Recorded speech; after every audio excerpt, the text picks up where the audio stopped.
ರಾಜ್ಯದಲ್ಲಿ CM DCM ಚರ್ಚೆ ಬೆನ್ನಲ್ಲೇ ಇದೀಗ ಸಚಿವ ಸತೀಶ್ ಜಾರಕಿಹೊಳಿ 2028ರಲ್ಲಿ ನಾನು ಕೂಡ ಮುಖ್ಯಮಂತ್ರಿಯಾಗಲು ಹಕ್ಕು ಮಂಡಿಸುತ್ತೇನೆ ಎಂದಿದ್ದಾರೆ.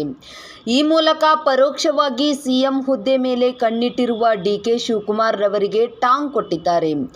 ಚಿಕ್ಕೋಡಿಯಲ್ಲಿ ಮಾತನಾಡಿದ ಅವರು 2028ರಲ್ಲಿ ಆಗಿನ ಚುನಾವಣೆ ಫಲಿತಾಂಶದ ಬಳಿಕದ ಪರಿಸ್ಥಿತಿ ನೋಡಿಕೊಂಡು ಸಿಎಂ ಸ್ಥಾನಕ್ಕೆ ಹಕ್ಕು ಚಲಾವಣೆ ಮಾಡುತ್ತೇನೆ.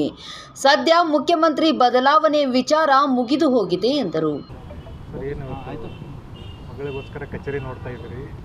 ಕಚೇರಿ ತಯಾರಿ ಮಾಡಬೇಕಲ್ಲ, ಇನ್ನೆಲ್ಲ ಮುಂದೆ ಸಾರ್ವಜನಿಕ ಭೇಟಿ MP ಕಚೇರಿಯಲ್ಲಿ ಆಗಬೇಕು.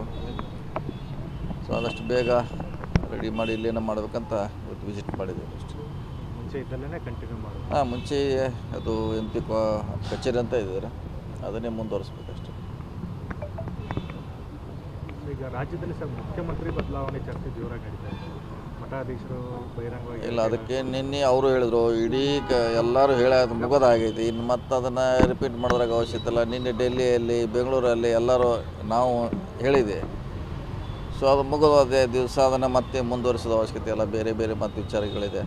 ಬೇರೆಯವರು ಸೈಲೆಂಟ್ ಆಗಿದ್ದಾರೆ. ಸ್ವತಃ ಡಿ ಕೆ ಶಿವಕುಮಾರ್ ಅವರು ಎಲ್ಲರಿಗೂ ವಾರ್ನ್ ಮಾಡಿದರು. ಆದರೆ ಇವತ್ತು ಡಿ ಕೆ ಸುರೇಶ್ವರು ಹೇಳ್ತಾ ಇದ್ದಾರೆ, ಮುಖ್ಯಮಂತ್ರಿಗೆ ಅಧಿಕಾರ ಇದೆ, 30 ಜನ ಮಂತ್ರಿಗಳಿದ್ದಾರೆ, ಯಾರು ಬೇಕಾದರೂ ಮುಖ್ಯಮಂತ್ರಿ ಮಾಡ್ಬೋದು, ಮಾಡ್ಕೊಳ್ಳಿ. ಇಲ್ಲ, ಅದು ಮುಗಿದೋದಿದ್ದೆ, ಅದು ಮಾಡೋದು ಬಿಡೋದು ಪಕ್ಷಕ್ಕೆ ಸಂಬಂಧಪಟ್ಟದ್ದು. ಅದು ಯಾರ ರಸ್ತೆಯಲ್ಲಿ ಚರ್ಚೆ ಮಾಡಲಿಕ್ಕಾಗಲ್ಲ. ಅದು ಹೈಕಮಾಂಡ್ ಇದೆ, ಪಕ್ಷ ಇದೆ, ಅವ್ರ ತೀರ್ಮಾನ. ಅದು ಯಾರೂ ಎಲ್ಲೇ ಮಾಡಲಿಕ್ಕಾಗಲ್ಲ. ಪಕ್ಷದ ತೀರ್ಮಾನ ವರಿಷ್ಠರಿದ್ದಾರೆ, ಶಾಸಕಾಂಗ ಪಕ್ಷ ಇದೆ, ಅವರು ಮಾಡ್ತಾರೆ. ಸೊ ಅಲ್ಲೇ ತೀರ್ಮಾನ ಆಗಬೇಕು, ಅಲ್ಲೇ ಚರ್ಚೆ ಆಗಬೇಕು, ಅದಕ್ಕೆ ಮಹತ್ವ ಇರ್ತೈತಿ. ಇಲ್ಲಿ ಎಲ್ಲೇ ಹೊರಗಡೆ ಯಾರು ಹೇಳಿದರೆ, ಯಾವುದೋ ಸಭೆಯಲ್ಲಿ, ಯಾವುದೋ ಸಮಾರಂಭದಲ್ಲಿ ಅಥವಾ ನಾವು ವೈಯಕ್ತಿಕವಾಗಿ ಹೇಳಿದರೆ ಅದಕ್ಕೆ ಮಹತ್ವ ಇಲ್ಲ ರೀ. ಸರ್, ಎಲ್ಲ ಒಂದು ಕಡೆ DCMಗಳು ಹೆಚ್ಚಳ ಆಗಬೇಕು ಅನ್ನೋಂಥದ್ದು ಬೇಡಿಕೆ ಸರಿನಾ? ಇಲ್ಲ, ಅದು ಮುಗಿದೋದು ಅಧ್ಯಾಯ. ಅದನ್ನು ಕೂಡ ವರಿಷ್ಠರು ತೀರ್ಮಾನ ಮಾಡಬೇಕು, ನಾವು ಹೇಳಲಿಕ್ಕಾಗೋಲ್ಲ.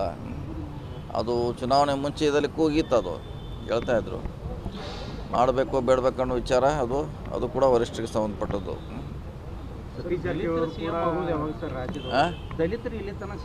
ಇಲ್ಲ, ಅದಕ್ಕೆಲ್ಲ ಹಾಗೆ ಹೇಳಕ್ಕೆ ಅವ್ರು ನೀವು ಇದನ್ನ ಏನಾರು ಹೊಸ ಕೇಳ್ಕೊತ ಕೂತ್ರೆ ಅದಕ್ಕೆ ಮತ್ತೆ ಎಲ್ಲಿ ಹೋಗಿ ಸುತ್ತಾಕಿ ಎಲ್ಲೇ ಬರ್ತೈತೆ. ಸೊ ಅದನ್ನೇನಿದ್ರು ವರಿಷ್ಠರಿಗೆ ಕೇಳಿ ನೀವು. ಯಾರು ಸಿದ್ದರಾಮಯ್ಯ ಅವರಿಗೆ, ರಾಹುಲ್ ಗಾಂಧಿಗೆ, ಅವ್ರ ಹಂತದಲ್ಲಿ ಇದು ನೀವು ಕೇಳೋ ಪ್ರಶ್ನೆ ಅವ್ರಿಗೆ, ನನಗಲ್ಲ. ನಮ್ದೇನಿದ್ರು ಅಭಿವೃದ್ಧಿ, ಹೊಸ ಕೆಲಸಗಳು ಅಷ್ಟಕ್ಕೆ ಸೀಮಿತವಾಗಿ ನಾವು ಇರ್ತೀವಿ ಅಷ್ಟೇ. ನೇರ ಪ್ರಶ್ನೆ ಸರ್, ಈ ಹಿಂದೆ ನೀವು ಕೂಡ ಹೇಳಿದ್ರಿ, ನಾನು ಕೂಡ ಮುಖ್ಯಮಂತ್ರಿ ಯಾಕೆ ಆಗಬಾರ್ದು ಅಂತ. ಅದು ಮುಂದೆ 28ಕ್ಕೆ ಅಂತ ಹೇಳಿದ್ದೀವಿ. 28 ಚುನಾವಣೆ ನಂತರ ಅದು ಕ್ಲೇಮ್, ಈಗಲ್ಲ. ಅವಾಗ ಹೇಳಿದ್ದೀವಿ, ಅವಾಗ ನೋಡೋಣ ಬಂದಾಗ, ಅವಾಗಿನ ವಾತಾವರಣ, ಸನ್ನಿವೇಶ, ಅವಾಗ ಕ್ಲೇಮ್ ಮಾಡೋಣ.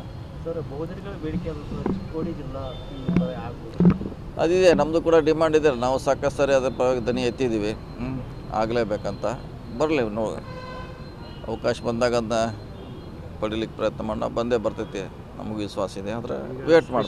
ನಿಮಗೊಂದು ಸ್ವಲ್ಪ ಜವಾಬ್ದಾರಿ ಜಾಸ್ತಿ ಆಯಿತು ನಿಮ್ಮ ವಿಚಾರದಾಗ, ಯಾಕಂದರೆ ಅದು ವೇಟ್ ಮಾಡ್ಬೇಕು. ಯಾಕಂದರೆ ಈಗ ನಿರೀಕ್ಷೆಗಳು ಹೆಚ್ಚಿದ್ವು ಸರಿ, ಬಂದೇ ಬರ್ತೈತೆ ಅದು. ಆದರೆ ವೇಟ್ ಮಾಡಬೇಕು. ನಾವು ಕೂಡ ಸತತವಾಗಿ ಸರ್ಕಾರ ಮ್ಯಾಗ ಒತ್ತಡ ಹಾಕಿದ್ವಿ ಎಲ್ಲರೂ. ಇನ್ನಷ್ಟು ಹೆಚ್ಚಿನ ಸುದ್ದಿಗಾಗಿ ನಮ್ಮ News 11 ಕರ್ನಾಟಕ ಚಾನೆಲ್ಗೆ ಲೈಕ್ ಮಾಡಿ, ಶೇರ್ ಮಾಡಿ, ಸಬ್ಸ್ಕ್ರೈಬ್ ಮಾಡಿ.